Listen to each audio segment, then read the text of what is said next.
Hi, everybody. Welcome to another edition of Captain Lou's Champions of Sports History here on 12 Ounce Sports. And of course, Dingo TV, channel 217, and the Captain Lou Sports Network on YouTube. This end of August 2024. And what that means, the dog days of summer are just about over. And that means fall is about to start. And with that comes not only college football, but the pennant races in Major League Baseball. And it comes upon an anniversary of a run by a team that we all know as a dynasty at certain times during their history. And then, of course, the New York Yankees. And back in the late 90s, right through to 2000, they definitely were a team to be reckoned with. 4 World Series championships in a 5-year run. And we thought it'd be fun to bring in an old friend of the show. He's been on the Captain Lou Extravaganza quite a few times talking baseball and hockey, but he's a big Yankees guy. So let's bring in from the 1420 Sports Bar podcast. He is Brent Radlinsky, and we're going to talk some Yankees. Brent, long time no talk. How are you, my friend? I'm doing good, Lou. It has been a long time. We talked before the baseball season started. We talked about some hockey back then when the NHL playoffs were getting going, and it all turned out kind of as we all thought it kind of would with Florida winning. But no, good to be back in the show and talking some baseball, especially Yankees baseball. People don't like talking about it, but it's a thing. Oh, it definitely is. And they're hot right now in this 2024 season. We'll talk about that towards the end of the show because you talk about history, and Aaron Judge is on a record-breaking pace in the American League again, and boys coming on like gangbusters. But what we want to talk about here, you know, like with the Tigers earlier, I talked about it on the show, and it's been 40 years since they've won a World Series. The Roar of 84. Can't believe it's been that long. And you know, it's crazy. I know it's been 15 years for the Yankees, but, you know, they had quite a run in the late 90s. But I want to start it out by talking about 1995. And it's significant, Brent, because that was the first time they were in the playoffs since like 1981. And for a storied franchise like the Yankees, man, that just seems like an eternity. There was a lot of lean years in Yankee land. I don't think people realize that. If you watch some old YouTube videos of the Yankees at Yankee Stadium in the 80s and then in the early 90s, like when the Blue Jays were winning, Baltimore was a competitive team once they moved into Camden Yards and the rest how it went. The Yankees were they were the redheaded stepchild of the American League East. There's no getting around that, and they were getting beat left and right, and records were like they were having record losing seasons, and then no one was going to games in the Bronx. They actually Steinbrenner at one point was threatening to move the team to New Jersey because of the rundown area that was the Bronx, and everything else, and then it just kind of they decided to stick around there, and they went in a bit of an uptick, and like you were saying, 95. They finally got a shot because Toronto won in 92 and 93. And like I said earlier, Baltimore had a pretty good run there, and they kind of got Richie Garcia a few times in the days with the umpire. We'll get to that in probably half a minute, but it's the turning point for I think that the Yankee dynasty as they became was, like you were saying, that 1995 season when they ended up losing the Seattle Mariners in one of the greatest playoff the divisional series of probably ever, and then they lost in 5 games. The Yankees were up 2 games to nothing. The Showalter era, and there was that hit by was it Edgar Martinez, and then Griffey scored, and the whole on and on it went. Yeah. And Griffey said, and actually a lot of the Mariners have said that's the greatest base route running ever. Yeah. It was he did it perfectly, and like he's a Hall of Famer, obviously. But losing that series was probably a blessing in disguise for the Yankees. If you want to look back, and hindsight's 2020, we can make up whatever we want in between our own ears, Lou.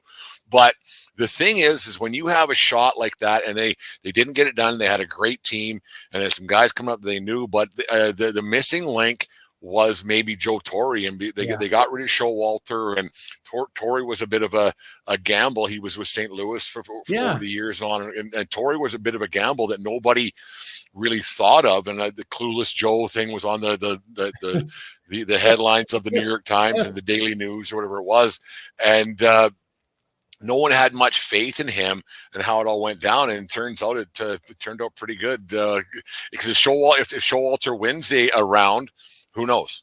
You stick around with the old team, and you never know what could happen. But Steinbrenner and the rest of the crew decided to make a change, and well, as they say, the rest is history.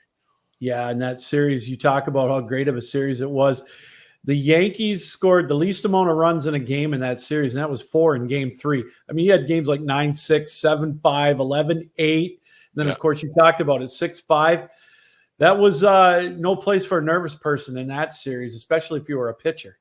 The Kingdome and the old Yankee Stadium, they were it was different. I don't know if you ever been to the Kingdome, but it was a different place. And I remember watching that back in '95. I was in a small town in Saskatchewan playing junior hockey back then. It's a long time. Geez, I'm getting old, Lou. But it's one of those things you remember where you were especially in October. You're a baseball guy like myself, and you remember where you were when you're watching those games, and especially when it comes to October, and you see those moments, and you remember Griffey scoring in the dog pile that was at home plate, and on it went. How loud that building got. Like I'm just like I said, I was in Saskatchewan, which is a couple provinces and one state down over here, but no matter how bad, and this is still to this day, no matter how good or bad the Yankees were at that point, which they had like I said, they had it earlier. They weren't very good, but whenever the Yankees lose, there's a big rejoice. And I've always said this, that baseball's, and we'll get into a little bit later, but baseball's always better when the Yankees are involved. This is my opinion, because nothing brings two people together like the dislike of a third. And that's and that's what the Yankees have become over the years. I love that. And you mentioned it, they got Joe Torre, and in '96, I was kind of surprised by it, Brent, because he didn't really do anything in St. Louis. He didn't do much in Atlanta. I believe he was a manager there. Yeah. And, but hey, he's like Phil Jackson and, gosh, I can't remember the guy from the Lakers already. I forgot. Boy, oh boy, you talk about getting up in years, you forget certain things. But he managed the Eagles, and I think that's just what they needed. And, I look at that 96 team too, Brent. I just happened to, I was bringing up, their batting averages in that, and they had 5 guys over 300. And they had another guy with Joe Girardi at 294. I mean, talk about an incredible lineup that year. Well, that's the thing that I think gets lost in today's baseball. Me and you both, a little bit of gray in the beards and everything else. We talk about it, but guys, getting on base is so important, and batting average. I don't know why it has gone the way of the dodo bird and getting guys on base. And the Yankees proved that. Like you remember when that season first started in '96, there was rumors they were going to get rid of Mariano and they were going to get rid of Jeter, and because they weren't too keen on him, and Tony Fernandez, ex-Blue Jay great, probably one of the greatest Blue Jays ever, top 5 anyways. He ended up getting hurt, so they kind of said, well, let's crap or get off the pot with Jeter, and they stuck with him, and then they stuck with, because Mariano and Jeter, I think, were going to be going over to Seattle. I can't remember who the trade was for, but it was one of those deals of well, maybe we shouldn't. And then they stuck with the 2 young guys, because Mariano was a starter back then, and then it just kind of all worked out. And then Mariano wasn't the starter that first year, but that team, the thing that comes to mind when you talk about those Yankee teams back in the late mid to late 90s, and then even into 2009, when 15 years ago, like you said, the thing that comes to mind about them, and relentless, not just on the field, but off the field with Steinbrenner, not being afraid to spend a couple of bucks here and there. And I look over your shoulder and I see that McCarty jersey. Yeah, he didn't get paid a bunch of money, but you think of those Detroit Red Wings teams, same thing. Ownership was relentless, going out and getting the players to make it happen. And you can say you buy a championship and everything else, but people fail to realize that when Steinbrenner really started spending money, they weren't winning a whole bunch.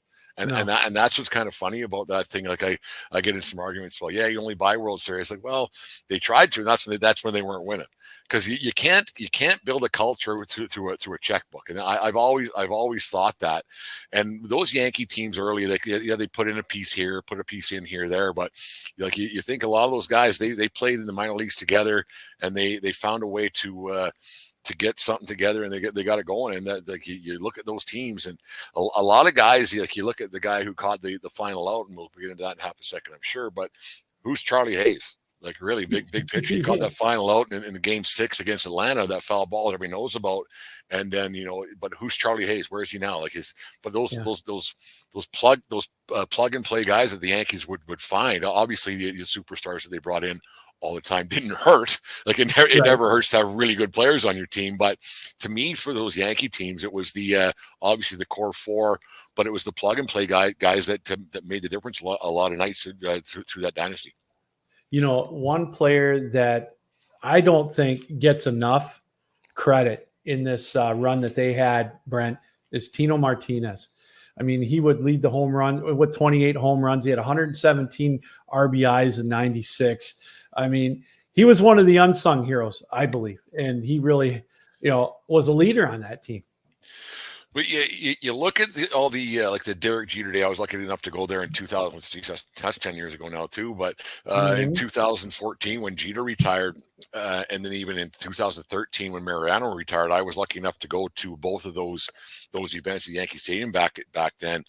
And Martinez wasn't a big name. Yeah, he's the great Bambino, as they called him on the radio and everything else, and on it goes.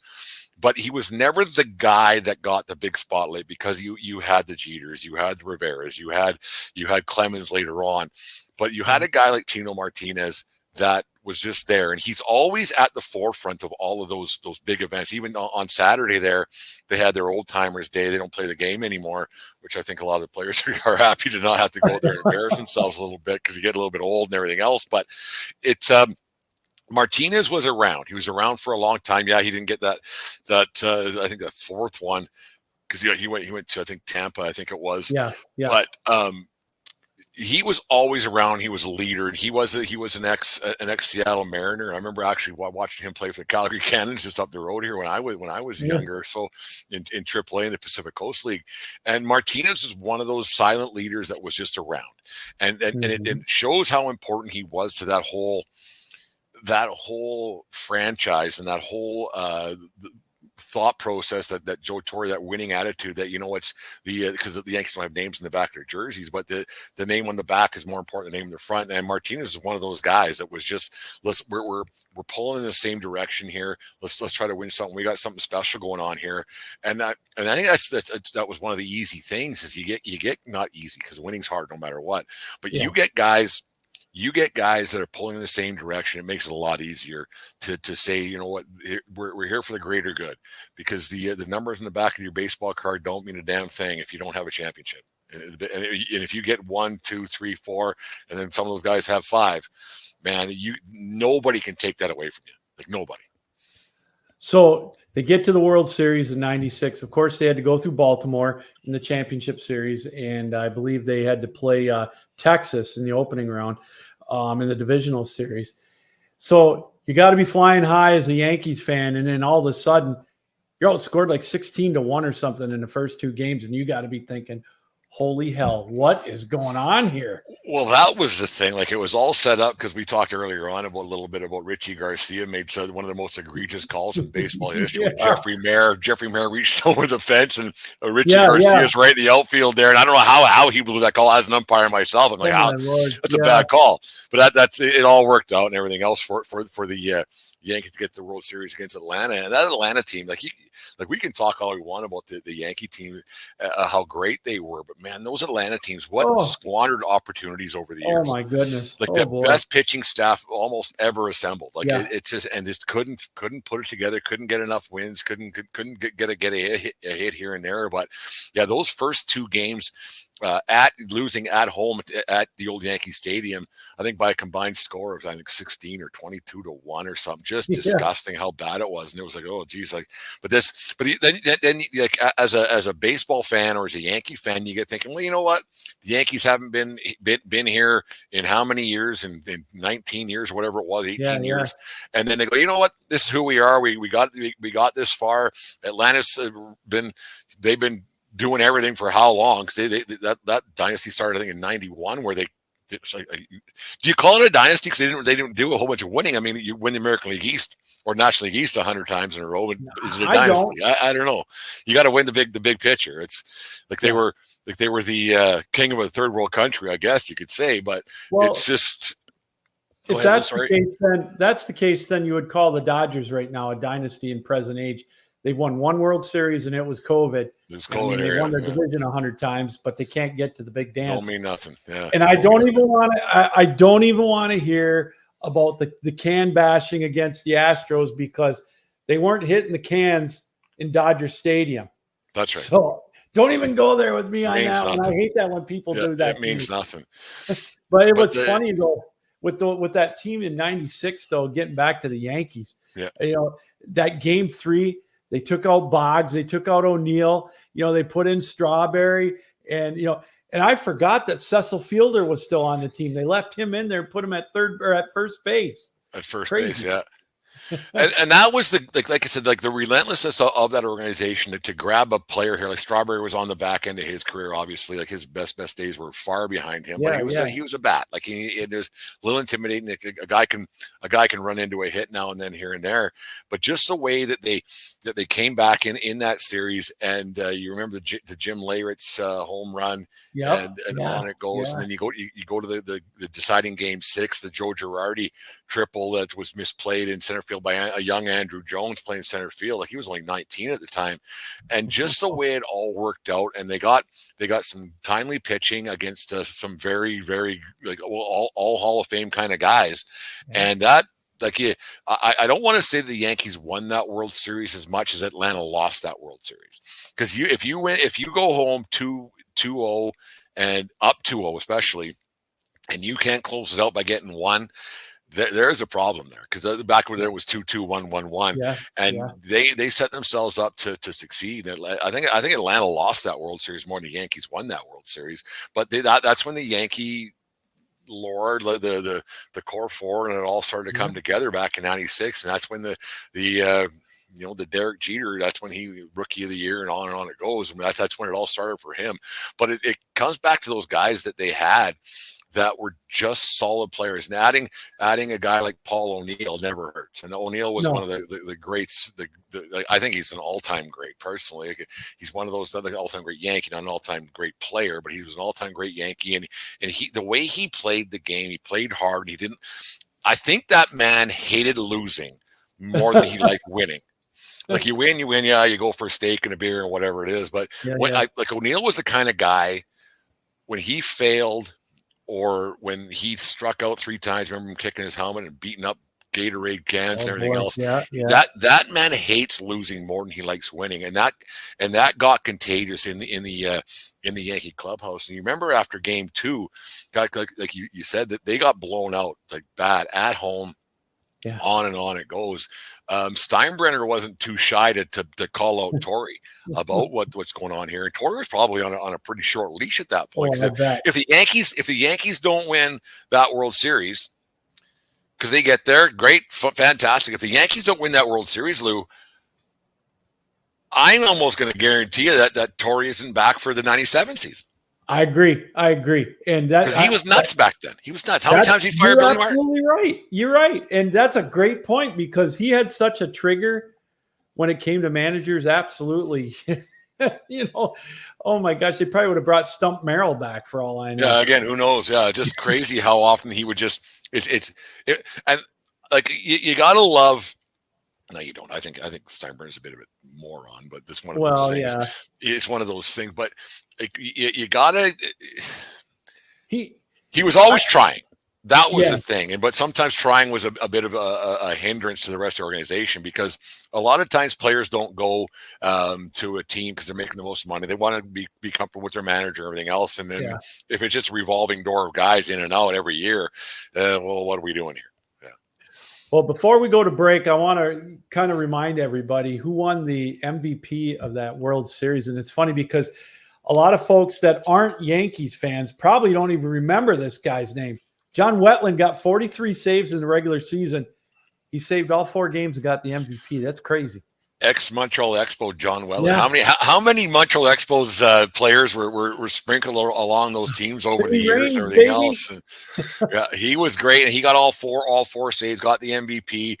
He tried to blow Game 6, but he figured a way to get it. And then, like I said, the rest is history. Wetland was a great pitcher, and everybody always thinks it's Mariano, but there was a lot of guys coming out of that Yankee bullpen over the years that wasn't just like obviously Mariano's the greatest ever, but yeah, there's a lot of guys that came out of that bullpen all the time. That was it was fun to watch, and it was and that's the key to most baseball teams, especially nowadays. Everybody's throwing 140 miles an hour. Is that if you're strong in the bullpen and you can have a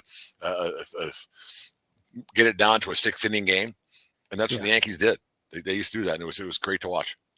All right, we're going to take a quick break. When we come back, we're going to go to one I think was more than likely the best Yankees team of all time, that 98 team with 114 wins or whatever, some crazy amount. You're watching Captain Lou's Champions of Sports History right here on 12 Ounce Sports and Dingo TV, channel 217. Need tickets to that next event? Well, at 12 Ounce Sports, we've got them with soccer anywhere in the world. Tickets to any venue, any sport. Want to go to NCAA or NFL football matches? We've got them. Yeah. Baseball at every level. Every Power 5 matchup is available. Don't forget, costumes and paint are optional. What's that? You want to go to Broadway? We have those too. Want to jam out? Every concert, every artist. That's right, at 12 Ounce Sports, we've got the tickets for less. 12ozsports.com/tickets. That's 12ouncesports.com/tickets. Captain Lou's Champions of Sports History here on 12 Ounce Sports and Dingo TV, channel 217. Brent Radlinsky from the 1420 Sports Bar podcast joining us as we take a look back at that Yankee dynasty of the late 90s into 2000. 4 World Series championships in 5 years, 6 straight trips to the playoffs. We're going to skip 97, obviously, because they didn't win the World Series. We like to talk about that. And we'll get into the 98 season. But I wanted, kind of on a side note, this always brings a chuckle to me. In the draft, they drafted Drew Henson. And he did that because George Steinbrenner, if you remember, did that because he was an Ohio State guy. And Ohio State couldn't beat Michigan in football. And Henson was the quarterback. So they made sure they signed him and took him away from Michigan. So they couldn't. I didn't know that. I learned something. A little wrinkle in my brain tonight, Lou. Thank you very much for that. Yeah. That's a little bit of lore. The only problem with Henson is he couldn't hit a curveball. So he didn't last too long. Then I think he went back and played for the Cowboys. Yeah, you talk about that 98 team, 100, like you said, 114 and 48, and on it goes. And then, like I said, relentlessly, they didn't win in 97. They lost to the Cleveland Indians. They were the Cleveland Indians back then, now the Guardians, obviously. But they got the relentlessness of the organization. Like, we can't waste our, and that's one thing that when you have a championship window, no matter what sport it might be, like we talked about your Red Wings earlier on, you have to take advantage of it because you don't know when you're going to get another one. And I think that's one thing that Steinbrenner and Torrey and Cashman and the rest of whoever was in charge those days, they said, you know what, we got this great core here. We have to take advantage of it because you don't know when it's going to happen again. And then the one acquisition, and it's a little bit of foreshadowing here, but when they went out and got Scott Brocious from the Oakland A's, who kind of stung them 2 times over the playoffs, and Brocious, and actually it's funny story. For some reason, like, my brother doesn't have a hateful bone in his body, but my brother hates Scott Brocious with all of his being, and I don't know why. Like, when we go to New York and he sees a picture of Brocious up on the wall jumping up and down to the 98 team, he says, I hate that guy, and he has no reason behind it, but he just hates Scott Brocious. So it's kind of funny there. But like, they went out and got Brocious that year, and he ended up being the World Series MVP. But it was that commitment to winning that they had, and then to go out and win 114 games and have that swagger and say, you know what, one's not enough. Let's see what we can do. And it was a commitment to the fans and the, wanting to win and everything else. But it's you wonder, like, why more teams? I mean, it's money, it's finance, I guess, but winning breeds winning, and winning brings more people into your building. I know everybody can't spend $200 million, and the Yankees were spending a little bit. It wasn't $200 million back then, obviously, because now one player makes how much money a year? $70 million in Ohtani's place. But it's like that commitment to winning and that commitment to excellence and that commitment that they had to go out and grab a few, because they knew that they had an opportunity to win some, and they did. And you got to commend Steinbrenner and the like I said earlier on, for doing something like that, because that team was unbelievable. They were 114 wins. I think a couple of years later that Seattle had 116, but 114 wins. I mean, like, we're gonna have some 100-team wins this year, but 114 is a big number. That's a big number. Like, if you win 2 out of 3, which is hard to do throughout a baseball season, that's 108.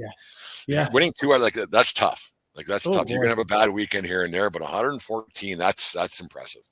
I just look at these win totals that the pitchers had that year. Pettit was 16, David Wells 18-4, Cone 20-7, Hideki Arabu 13-9, Orlando Hernandez 12-4, and then you look down to Ramiro Mendoza 10-2. I mean, boy, it was clicking that year, eh?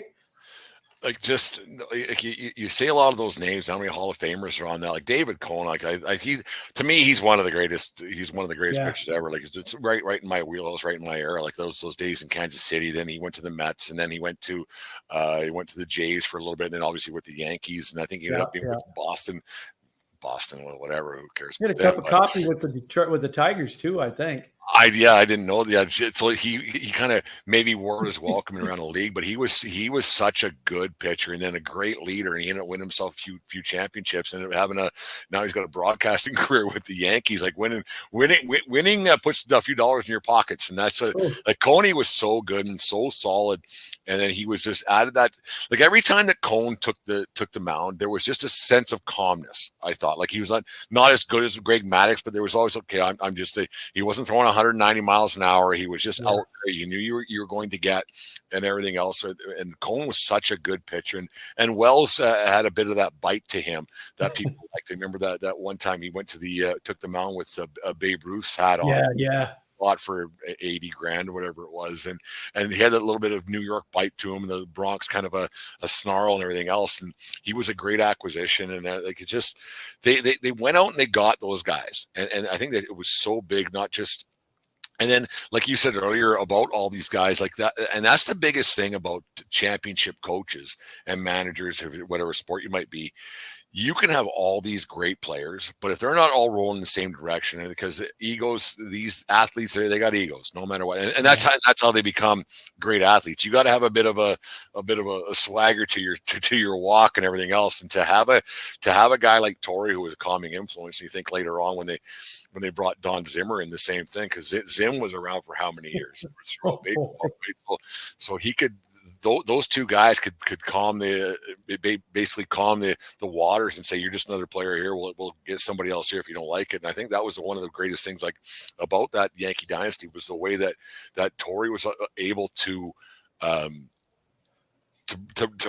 rein it all in and get guys to go in the same direction, because they weren't making podcast money by any means, Lou, but it was right. They were making good dough, and to get those guys to roll in the same direction, and the egos, and to leave the ego at the door. I know that sounds very cliche, but that was the thing with all these guys, because Steinbrenner wanted a shiny new toy every year. Like, everybody who was a free agent, Steinbrenner, let's get him. Because they remember the one year they even brought Canseco in for God knows what. He was that shiny new toy, and it was one of those things, and it seemed to work. But yeah, that 98 team, man, 114 wins. That's something else. Before we get into the World Series, I want to ask you your thoughts on a guy this guy was always one of my favorite Yankees, was Bernie Williams. Loved watching him play. He was a Tiger killer, but a lot of them were back then, but just loved his style. I just loved everything about his play. Number 51, Burn, baby, burn. I think he doesn't get nearly enough recognition. I know they talk the core four and everything else, but without Bernie, they don't win nothing. Bernie was so smooth, so good, so relaxed, so clutch hits all the time, left, right, center. Bernie, the way he played the field, everything. Bernie was, I think, I think most Yankee fans will think the same way. He was the MVP most seasons. Like he was so good, so relaxed, just such a great, not a good player, a great player. And he doesn't get the same recognition. He's because he's a better player in Posada. He's just as good as Jeter. Pettit pitched every X amount of days, and so like he's better than Pettit, in my opinion. Like without Bernie Williams, that team does not win anything without Bernie in the lineup. He was that good. I agree, and it's just I just wanted to take a minute to talk about him because I just always loved his style of play. So smooth. Oh, for sure. So so they go into the World Series in '98, Brent, and they play the Padres, which again we talked about the Braves. Hard to believe they couldn't win. They had that unbelievable lineup. The Padres were 98-64 that year, but it just seemed like it was like the Yankees playing the Columbus Bad News Bears. Yeah, just they got a 7 spot in Game 1. And then they went into Game 2, and it was just like, oh my goodness, wow! That not even it. It was almost an embarrassment. Well, the thing is about that World Series, like there was a pitch in that Tino Martinez we talked about earlier on that may or may not have been a strike. It was a strike. Yeah, that shit was on a 2-2 count, and the next pitch went into Never Neverland. I don't think it's landed across the street over at Stan's Bar and Grill, but he hit that thing a ton, and all of a sudden it's 7-0, and the rest is history. But that team wasn't losing. Like they won 4 straight, and one of the most I don't want to say. Downtrodden World Series, but nobody gave because the San Diego Padres play in San Diego, and it's just who they are, and it's just whatever. It's just on TV, so you watch it. And it was one of those things. The Padres could play that series and the 98 100 times, and the Yankees win it 100 times out of 100. Yeah, they had some great pitching, like unbelievable pitching, and then Hoffman was in the bullpen on the back end, and Langston was on that team, another Montreal Expo back in the day. Man, they're sprinkle everywhere, the old Expos, but it's that team was just that good, and they weren't losing no matter what, and they just added, like I said, Brocious was the MVP that year, and he hit one into left center in Game 3, I think it was, and as soon as it went off his bat, it was kind of like in the 2001 World Series that they ended up losing to Arizona. We'll talk about that a little bit, but it's Brocious had that energy and everything else, and he was a great acquisition, and he knew his role there, and it was they inserted, they probably paid him a ton. I don't know what they paid him back then, but they inserted the right guys here and there. And they had their core. They had the Bernies. They had the Tinos. They just had to get this guy here. But you talk about other guys that they had, and other pitchers that they had that were just, okay, well, it worked. But the managing of personalities, like we said, it was by Torre. It was, I don't think there's ever been anything like it in my lifetime to have all those guys that you just have to find a way to make it all work.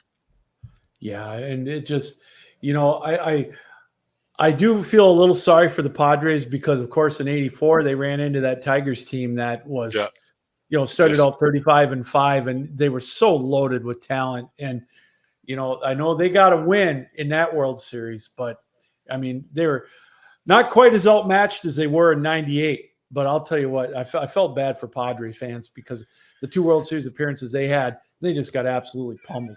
See, that's a weird thing to me because I've been to San Diego a couple of times to go with some Padres some weekends, and why they can't put it together there, because I tell you what, if someone's giving me $15 million here to play here or there, I'm going to San Diego.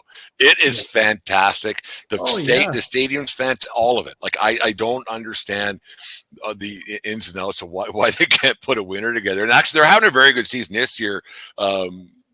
Despite losing Juan Soto and everything else to the Yankees, but that's like they got a playoff shot, but why San Diego?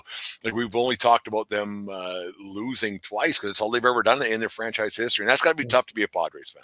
Oh boy, for sure. So they win the World Series, and then we get to the off season. And do you remember where you were when they made the trade for Roger Clemens?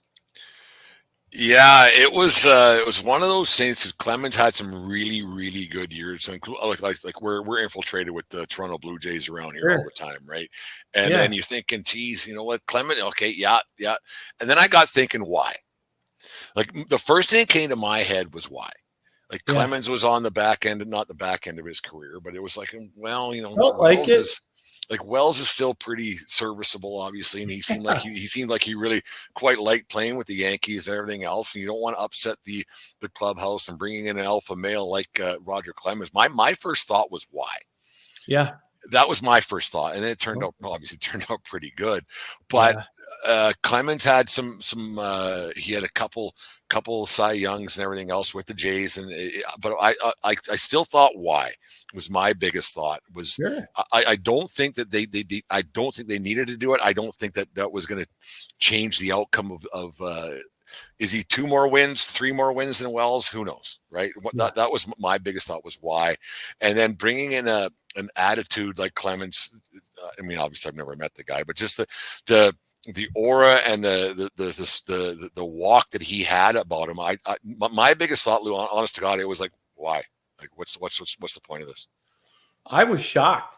I mean, I like David Wells. I liked his bulldog mentality. Again, like I said, him and Bernie Williams were my 2 favorite Yankees. I mean, I'm not a Yankees fan, but when I watched him, I liked him the most. But that being said, 2 of my favorite players, well, obviously I was growing up when he started pitching, I loved watching Roger Clemens pitch. Just it was unbelievable. Like you watch those nights, that 20 strikeout night in Fenway. It's unbelievable.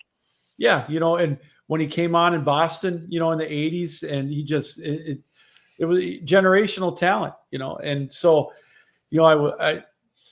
I could see why the Yankees went after him. I'm like you, I was surprised, but boy, you're right, it paid off dividends for them.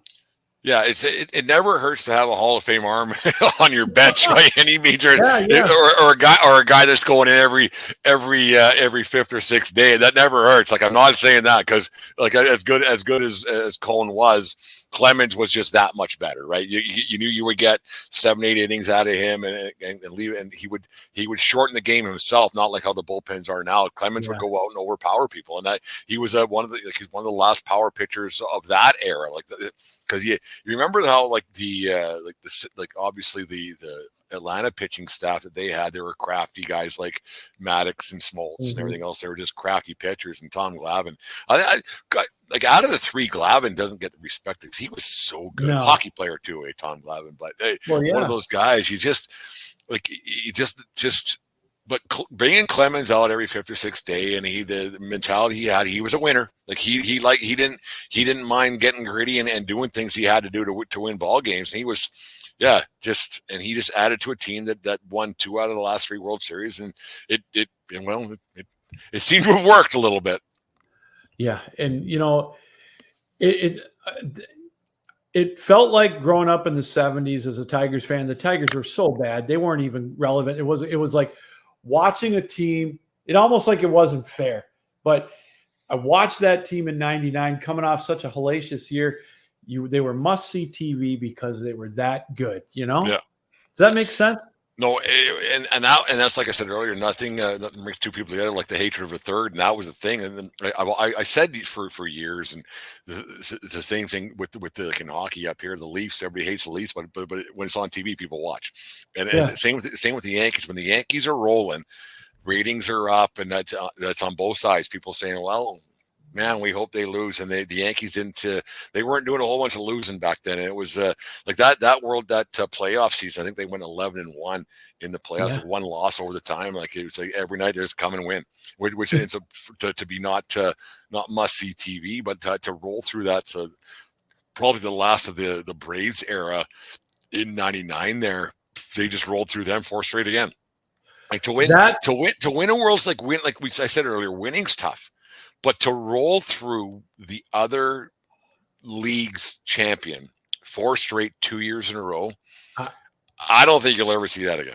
Never. That is such a great point, Brent. I'm glad you brought that up. Again, this Atlanta Braves team, I don't know, we can beat it, beat a dead horse, but they, to me, had the best starting rotation. of anybody in my Ever. lifetime. In mine, for sure. I mean, I know the Orioles had that one year where they had 420 game winners, but you mentioned it, Glavine, Smoltz, Maddox. I mean, my goodness, I never would have thought that Steve Avery was a hell of a pitcher. You think how Avery's the number one on most teams back then.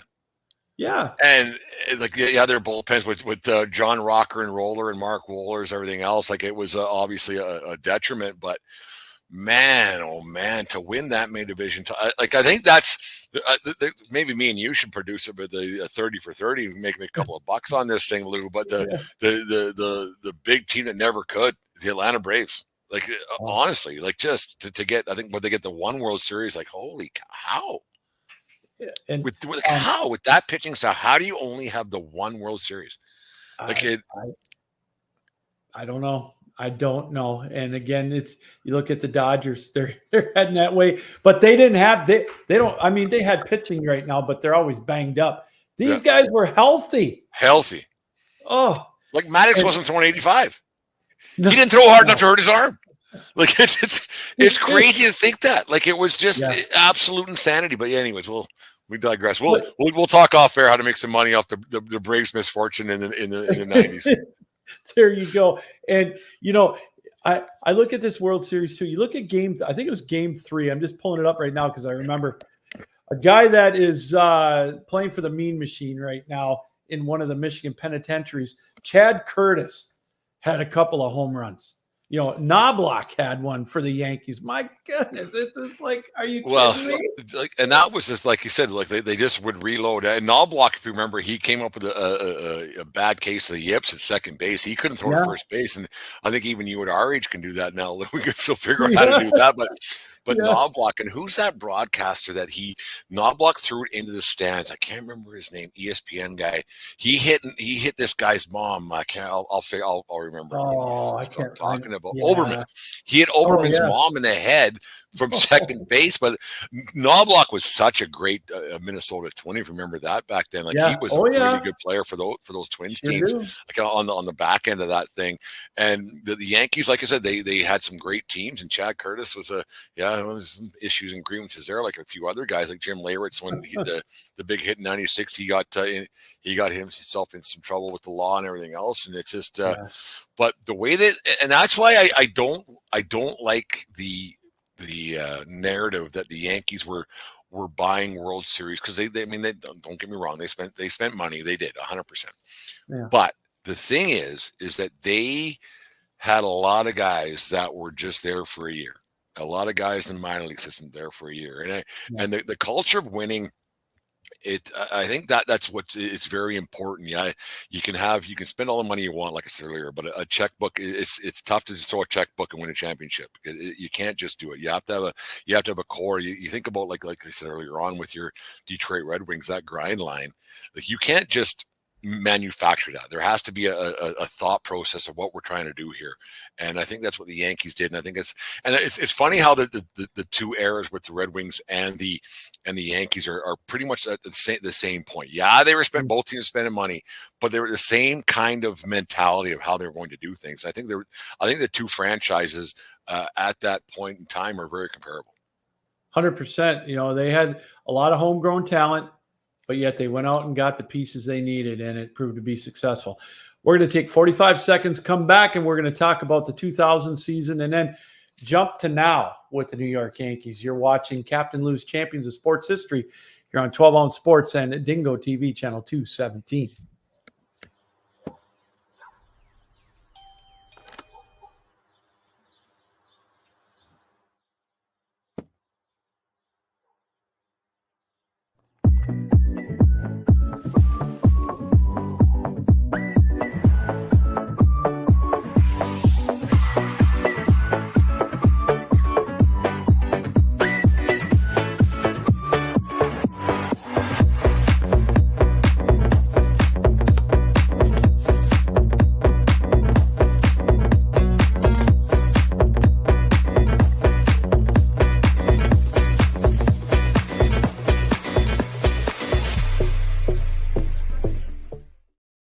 Welcome back, everybody, to Captain Lou's Champions of Sports History here on 12 Ounce Sports and Dingo TV channel 217.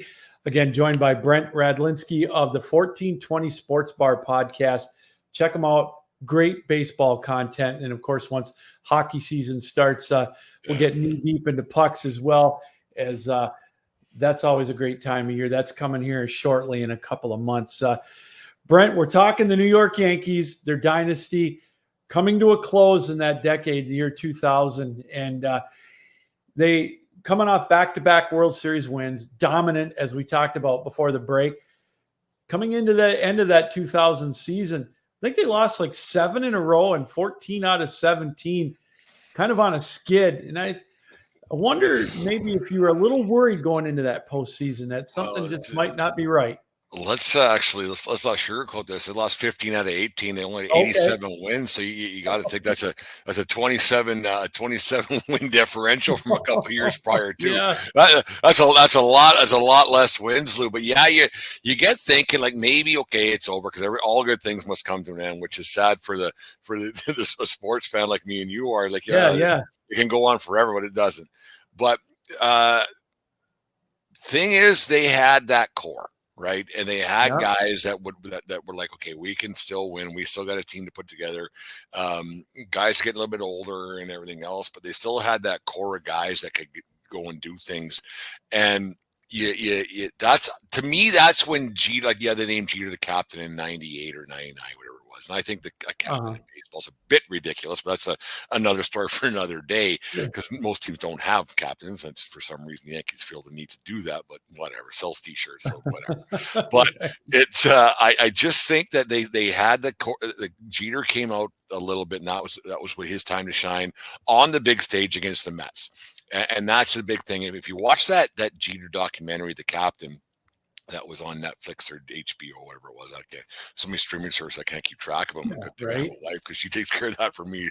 It's on this one, that whatever. But like he said, we knew we weren't going to lose that. Like if they got there, they weren't going to lose to the Mets because they're the Mets. And that swagger that he brought and that confidence. He's a Michigan kid, like yourself. There was a bit of a swagger and I don't want to say arrogance, but a cockiness, I guess you could say, and it really came out in that 2000 season with Jeter, and he ended up being the MVP, and Piazza was nothing to the rest of it. It was one of those things like we're not losing this World Series. We're going to win this whole thing, and no one's going to stop us. No one's stopping us. That's what we have. We have the best team in baseball. We're the best pitching, not the best pitching staff. We have a very solid pitching staff, and we're going to figure this out. And that's when the core 4-ish with Bernie, that's when they kind of all came together. Because now they were all a little bit older. Like you're like in 96, it was Jeter's first year. 96 was Pettit's first year. And then now all of a sudden you're 26, 27 years old. And now you're the leaders in 2000. And there was nothing stopping those guys just to get it all done. And they made it look pretty easy against the Mets team that was Mike Piazza led, and who else was on that team that had Al Leiter, who's the Yankee broadcaster now. Leiter started game 1, I think, for the Yankees or for the Mets, sorry, and they just weren't a matchup for that franchise against the Yankees. Talking about that that World Series here. To me, they looked so intimidated. I remember why it was a 5-game series, but it reminded me, you talk about the Red Wings and when they played the Carolina Hurricanes. I mean, it was like men playing with boys. I'm sorry. I know they had the scrum and all of that. I get it. And, but no, to me, the Mets weren't in their league. Well, and that's the thing is you and I never played professional sports, but you see body language. And when you look at the other team, we're like, we don't have a hope in hell. Like we're not. And like even what was actually funny, because I remember the very last out, Piazza was the last out of that World Series. He drove, like he hit it hard off Mariano, and Mariano's head, he got whiplash still from to this day. Look at that thing, because he thought it went out, but it was one of those things. It didn't go, and Bernie was there in center field, caught it about 20 feet short of the wall. But the way because you remember how Piazza used to swing the bat. Like it was massive. Yeah. Crack and loud and big swings, the whole bit. And that was just the thing. It didn't go anywhere because Mariano was so good. I don't like. I watched the other day. He was talking about on Old Timer Day about Mariano. He says I had one pitch and I did it really well. It wasn't really well. It was perfection almost. And he just it was. How like it's odd. He had one pitch that he just did, and Mariano was so money. And you talk about all the home runs, and everything else that those teams hit, and the guys they had, and everything else. But that was another key. Like besides Bernie to me, like obviously Mariano, like. He was as close to perfection as you could get when it came out of the bullpen. Like he's like, we're screwed into go 2001, where they actually the next year where they lost to Arizona, one of the greatest World Series ever after the 9/11, the whole thing. But Mariano was just so consistent and for so long, and it was just it's crazy to think how guys. And there's a Netflix documentary coming up or HBO like on Greg Maddux that I'm really interested in watching about how pitchers and throwers are two different things. And Mariano is one of them, and Greg Maddux is one of them. How they were pitchers, and I'm really interested to watch that and how more guys aren't doing that. They're not getting their third or fourth Tommy John by the time they're 28 years old. Yeah, it's interesting to me. Well, I want to talk to you about Mariano Rivera, because. You can see a team that is not afraid to make a mistake when they know they got a guy in a bullpen like that or a starting pitcher or whatever. You keep the lead. It's money. I mean, again, I harken back to the year the Tigers won the World Series. They had Willie Hernandez. He was money. I mean, how much the closer means to a ball club. And now that's like the biggest question mark this year in 2024 with a lot of teams. I think the Yankees included.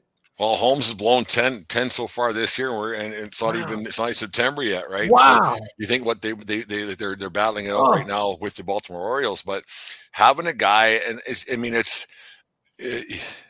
got to be tough for a guy coming out of the bullpen in New York when Mariano's got a signature in the bullpen, everything else. And you're still getting compared. Like I said, it's been 11 years since he's pitched there, and you're still getting compared to Mariano. So it's got to be a bit tough. But if the way to shut up the haters is to quit blowing saves. Like that's just the thing, right? But having a guy like Mariano out of the bullpen, or like you said earlier on, like John Wetland in '96, you just kind of knew the game was an 8-inning game, and that means so much because and we've talked about other shows we've done together in the past. The more times you put the game in human beings' hands, the better chance the human beings is going to screw it up, because that's what human beings tend to do, is screw things up. But if you can keep it down to two, maybe three guys every game, not getting the fourth guy, the fifth guy, the sixth guy, you're setting yourself up for disaster, because it's the way it's going to go. And Mariano had that sense of calmness coming out of the bullpen, and the Yankees knew what they were getting night in, night out with him. And it was, as a Yankee fan, you could almost turn the TV off before they started singing New York, New York, because you knew it was almost over. It didn't happen in 2001. We didn't get there, but it's one of those things. And crazy. It was crazy how good that team was, and I hope that the people listening to or watching the show later on are not going to just poo-poo how good that team was because of the money that Steinbrenner spent. But that team was good. Like it was. You still had to hit the ball, and you still had to pitch the ball, and you had to catch the ball, and that's I agree with you, because. The team was so good. The Red Wing comparison. Oh my God! Yeah, exactly. They spent dough, but man, oh man, you gotta, and right from the manager on out, like that team it's legendary. It ranks up there in the top how many teams of all time. Like it. For sure. Just for that time frame, and it wasn't just the four guys, the five guys had Bernie in there, and everything else had Paul O'Neill in there, and on it goes. But the manager. I think it gets lost a lot is how Torrey was able to manage Steinbrenner as well, not just the guys in the team, because if you're the manager of the Yankees back then, you're like we talked about earlier on. you're half a second away from getting fired at all times. And Yeah. how Torrey was able to manage that situation in the background is remarkable in itself. No, That's it what was makes him one it of was the, a great era of baseball. It was fantastic. Yeah. that's what makes him one of the best managers of all time. Brent, we've got about 4 minutes left. I want to fast forward to this year, 2024. A Yankee that, in my opinion, is going to break the legit home run record. And he's already got it with 62. And we could spend another 2 hours on a show. But Aaron Judge is doing it again, and he's doing something for the history books, potential triple crown. It's unbelievable. Like the way he, like the last week and a half, 2 weeks, you're like, what the heck's going on? And you got to think that the acquisition of Soto doesn't hurt. So now the Yankees going to overpay to get Soto again. Yeah. Because the protection he has in the lineup, you see him pitch to hit, but it's not even that, Lou. He's driving the ball. He sees it well. And what I like about him, he hits a home run. He's an aw shucks kind of guy. Yeah. Like even yesterday when he hit his second of the day to get to 51, the Yankees, they were trying to get the curtain call, and he was an aw shucks kind of guy. And it's like, I don't want to, but they put him out there, and he just like, he's doing something we've only seen 4 other times. He had 350 home run seasons. And it's only been done 3 times. There was 1 4 and a guy by the name of Babe Ruth, and that's pretty good company. So you get in there, and he's got 300 home runs, the fastest to 300 in history. He's already an all-timer. Like if something were to happen to him tomorrow, got knock on the old proverbial wood, he's probably already going to the Hall of Fame. The thing is, as bad as this sounds, he's got to be on a team that wins one. And that's the thing. Like that's the thing about baseball is that it's a team sport built on individual stats, because it's pitcher against hitter. Yeah. And if you don't win one and get your team over the finish line, then what did you do? Like who's Sammy Sosa? Who's Mark McGuire? Like who are these guys, right? But Judge is one of those guys. I think he's the Yankees can pull one off, and they got a good team. Like they're not great. They got a really good team. If they can fall into some reliever here and there, and Mariano Incarnate can come out of the woodwork somehow, you never know. But no, like with Soto, is such a great player. And then if Stanton can stay kind of healthy and just get one more year out of him and an at bat here and there, and are they great? Well, I don't know. They're real good. But they got the best record. Like, and that's the thing about being a Yankee fan. Like, they're real good, but how much faith do you have in them? Well, is there a great team? We got 60 seconds left. Is there a great team? There you go. No, there really isn't. Like you think about, like you say that you talked about the Dodgers earlier on. I think was on your show or a different one I was on. My thought about what to win the World Series was the Houston Astros, and then I looked like an idiot about 2 months ago, and then all of a sudden they're like, oh, geez, look at them now. Boy. Like that's the thing. They have a window that's closing. Yeah. So they went out and made some acquisitions. They went and got Kikuchi, who's not a great pitcher, but he might get you 4 or 5 starts and win you a couple games in the playoffs. He might. And I think the Yankees are right there. I think the Dodgers are right there. I think that Arizona's right there. But I think the Houston Astros look out like they're, and I hate saying it because, but I hear you. Well, hey, that's going to do it. This hour has flown by, as it always does when we get Brent Radlinsky from the 1420 Sports Bar podcast coming on and talking baseball. So, again, the New York Yankees, a dynasty of the 90s and right into 2000, I guess, the decade. Brent, as always, thanks for being on the show. And thank you, Lou. I always love talking to you, especially talking baseball. I love it. All right. Well, again, that's going to do it for another edition of Captain Lou's Champions of Sports History here on 12 Ounce Sports and Dingo TV channel 217. We thank you for bringing us into your household tonight. And we'll close by saying, keep your heads up, keep your sticks down, keep your feet moving. And as always, keep your minds open. Good night, everybody. Thanks for joining us. Have fun and so long.